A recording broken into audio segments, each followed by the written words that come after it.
Marami ang nasaktan at nagulat sa pagkumpirma ni Daniel Padilla at Catherine Bernardo sa kanilang paghihiwalay. Hindi ito inaasahan ng kanilang mga taga-suporta dahil ang akala ng lahat ang kanilang relasyon ay mapupunta na sa kasalan dahil sila ay 11 years nang magkasintahan sa showbiz at sa totoong buhay.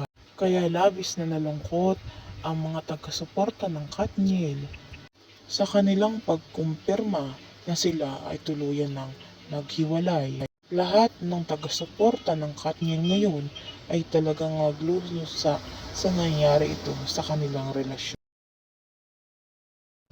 Ngunit ano ba talaga ang nangyari sa kanilang relasyon dahil sa 11 years nilang pagiging magkasintahan ay nahantong pa din sa paghihiwalayan ang kanilang pagmamahalan. Totoo kaya ang sabi-sabi na isang child actress ang nadadawit sa kanilang paghihiwalayan?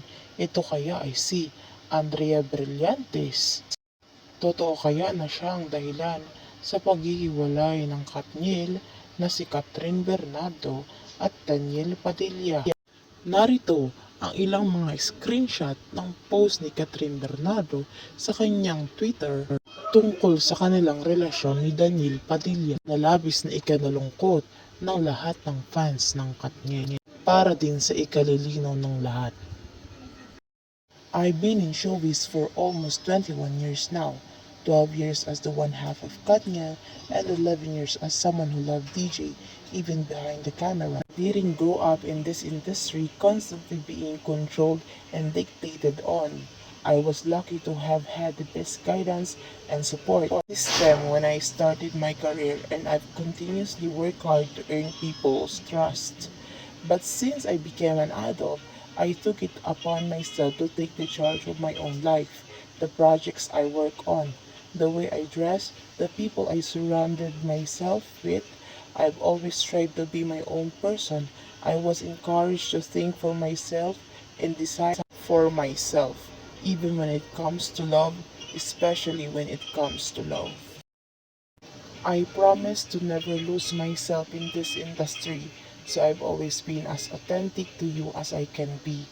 I know what many of you are thinking right now. I'm aware of the rumors and speculation going around, and as hard as it is to put everything into words, I want you to hear it straight from me. It's true that DJ and I have decided to part ways. What DJ and I was real. It was never for show. We were together not because of the cameras, not because of the fans, not because of the money that comes with a successful love team. We were genuinely in love. We grow up together, dream together, and so many of those dreams become a reality. Still together. That's almost half of my life that I would never regret and would never trade for anything in the world. These are 11 years that brought me joy, adventure, and the feeling of being home. Years that taught me the real meaning of unconditional love and friendship. He knew me more than anyone else. He was my first boyfriend. He was my comfort zone. He was my person. I will always have to love him. Like any other relationship, we tried our best to make it work. We've been drifting apart a while now, and we ultimately have to accept that we can't go back to where we used to be. It just went before to pretend that everything is still the same. This past few months has been tough, but thank you for giving us the time we need to process the pain and finally face the elephant in the room. Our love story began with respect and ended with respect. Katniels, we know you were are hurting, and trust me, this also hurts us both more than you can imagine. The last thing we want is for this family to break apart with everyone taking sides. Please don't. DJ and I will continue to support each other as we try to heal and move forward from this. We will continue to love you and make you proud, but we hope you understand that this is something we really need. We hope you can join us in this healing process and it's not let those precious memories to go to waste. Kaya natin to. DJ, you give me 11 beautiful years and the kind of love that I will forever cherish. I will always be grateful for you. Yan ang mga katagang sinabi ni Catherine Bernardo sa kanyang post. Kasabay naman ito ang sinabi ni TJ sa kanyang post. na 11 years, K, Flowers and D, pag-ibig. Sa mundo, buhay at sa limitadong oras na tayo ay nandito, isang malaking biyaya ang pagmamahal, ang mahalin ka at mahalin mo. Ang mga alaala natin ay lagi kong baon sa aking puso at magiging liwanag sa mga madidilim kong araw. Thank you for dancing with me during my highs, and thank you for singing with me during my lows. Our lives may drift away, but our love will ride the tide. Nels, maraming salamat sa pagmamahal ninyo. Maraming salamat sa napakagandang pinagsamahan natin. Hindi namin ipagpapalit at hindi makukumpara. Ano pang gawin nila? Hindi nila pwedeng sirain yon. This is beyond show business. Pamilya kayo at mga kaibigan.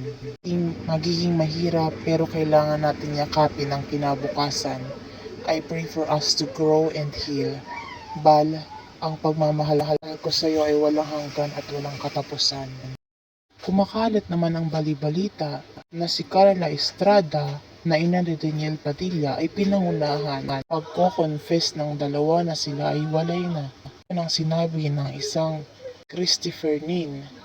Talagang kilala nating lahat. Ang sabi ni Carla, ito po ay walang katotohanan. Kailanman ay hindi ko pong pinamasukan o pangunahan ang personal na buhay ng mga anak ko. Ngunit ang malaking tanong, sino ba talaga ang third party na sinasabi nila? At bakit nasasali ang pangalan Jillian Vicencio sa isyu ng Katniel? At bakit niya sinabi ito sa kanyang mga interview? Siya ba ang sinasabi nilang third party at hindi si Andrea Brillantes? At bakit niya nasabi ang lahat ng ito? Jillian Vicencio, siya ba ang third party?